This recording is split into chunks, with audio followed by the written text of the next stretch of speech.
C'est l'heure du déjeuner pour la famille d'Oisonville. Comme tous les week-ends, Jacques, Marie-Liesse et leurs 4 enfants prennent leur repas en famille. À leur pied, l'immense ville de Douala, la capitale économique du Cameroun, une métropole de près de 4 millions d'habitants qu'ils ont rejoint avec Fidesco en avril 2014. En fait, moi j'imaginais une maison avec un petit village, la paroisse pas loin, la mission pas trop loin non plus.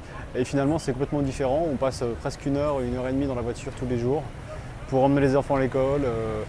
On voit des chefs d'entreprise. Pour autant, le changement de vie est radical. Les d'Oisonville ont quitté maison, travail, famille et amis pour la mission. 2 ans au service des frères des écoles chrétiennes. Moi j'ai commencé à y penser vraiment en me disant que je voulais un changement un petit peu plus radical. Mais c'était vraiment sur la fin de mes jobs précédents. Là. Après pourquoi partir et pourquoi pas simplement trouver un job, là c'était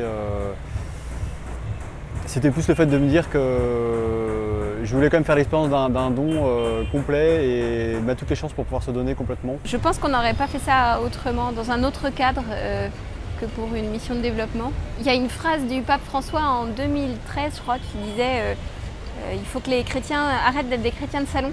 Il faut qu'ils sortent et qu'ils aillent aux portes de l'église. Et en fait, on s'est dit, voilà, c'est quoi nos portes à nous ? Bien loin du calme du Puy-de-Dôme où ils habitaient, la famille adapte son quotidien au rythme camerounais avec son lot de surprises. Voilà, toutes ces motos-là, elles sont en sens interdit. En fait, la première fois, c'est plutôt rigolo. Parce que tu te dis, est-ce que je vais y arriver ? C'est un challenge, quoi. En fait, moi j'aime bien la nouveauté, donc ici c'est sympa, il y a de la nouveauté tout le temps, quoi. Après, c'est sûr qu'il y a des conforts qu'on quitte, ça c'est clair. L'électricité est plus compliquée, Internet est plus compliqué, se laver, se déplacer, se promener le soir dans la rue. En fait, je pense qu'on ne se rend pas complètement compte maintenant de ce que ça va nous apporter. Les 4 enfants sont partie prenante de ces aventures camerounaises. Coupure de courant, problème d'électricité. Bérangère et Jean racontent les anecdotes dans des petits journaux envoyés aux proches restés en France. Chaque coupure d'électricité, on n'avait plus d'eau. Maintenant, on a de l'eau, on a toujours de l'eau, on peut la régler, même si elle est moins forte quand il y a des coupures. Nous, on a plutôt de la chance par rapport à d'autres. Mais à mon avis, on est entre les expatriés et les Camerounais, ni plus vers l'un, ni plus vers l'autre. Des trucs un peu bizarres, la nourriture qui n'est pas comme en France. Ouais, ça c'est chaud. Mais pour les enfants, la vie au Cameroun, c'est aussi l'occasion de visites exceptionnelles, comme ici avec les Pygmées. Fidesco demande aux volontaires de ne pas quitter le pays pendant la mission afin de s'immerger totalement dans la culture locale. Ainsi, dès que possible, les d'Oisonville quittent la chaleur de Douala pour découvrir le Cameroun avec les enfants.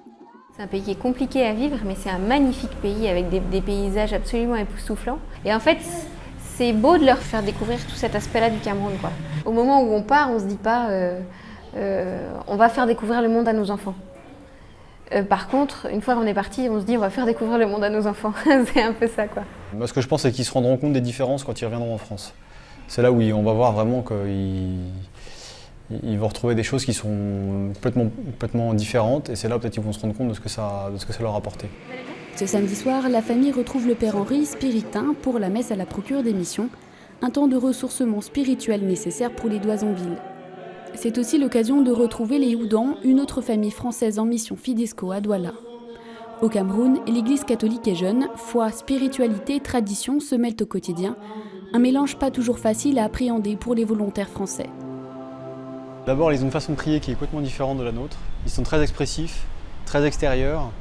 Il y a très peu de moments de recueillement ou de silence. Quand on arrive ici, le souci de l'autre, c'est quelque chose qui est pas forcément naturel, il y a quelque chose parfois de très violent dans les rites et dans les traditions. Et en fait, l'enseignement de l'Église est juste libérateur, quoi. C'est révolutionnaire et c'est vraiment beau.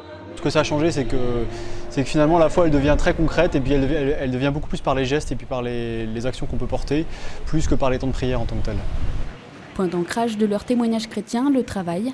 Du lundi au vendredi, c'est ici que viennent Jacques et Marie-Liesse.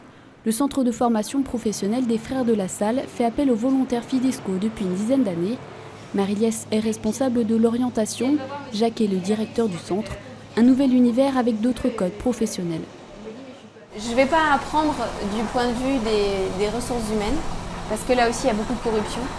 Donc il y a des DRH qui demandent qu'on les paye pour faire avancer les CV et tout. De ce point de vue-là, c'est vraiment compliqué. Par contre, du point de vue du comportement de certains apprenants, qui le disent eux-mêmes, ici c'est une expression qui est courante ici, c'est on se bat. Et en fait, il y en a qui se battent vraiment. Accompagner les élèves dans leur formation, les aider à trouver un emploi, tout en étant des acteurs de l'église locale, le témoignage missionnaire s'adapte aux réalités du Cameroun.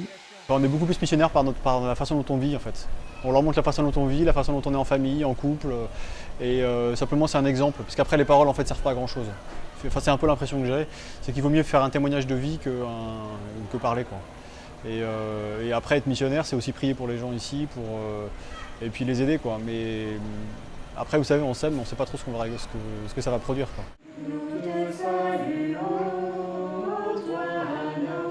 Chaque soir après le travail, les 2 parents et les 4 enfants se réunissent pour chanter et prier ensemble. Au quotidien, la mission, c'est aussi l'occasion d'une conversion personnelle et familiale. Je m'étais dit, voilà, je vais au bout du monde pour servir, je vais aux portes de l'église, je vais servir les plus pauvres et tout. Et on se retrouve en pleine ville, avec des gens qu'on ne comprend pas forcément. Aimer son frère, c'est pas du tout naturel. Et en fait, c'est ça qu'on doit convertir, quoi.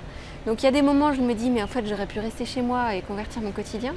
Sauf que peut-être que si j'étais restée en France, j'aurais continué à me dire si je partais, je pourrais me convertir. Et donc ça, je pense que c'est aussi ce qu'on fait avec les enfants. Le fait d'avoir les bénédicités ou même la prière, on avait besoin d'ancrer ça en fait dans le quotidien. Jacques, Marie-Liesse et leurs 4 enfants abordent désormais la dernière partie de leur parcours missionnaire. Le retour en France est prévu pour avril 2016.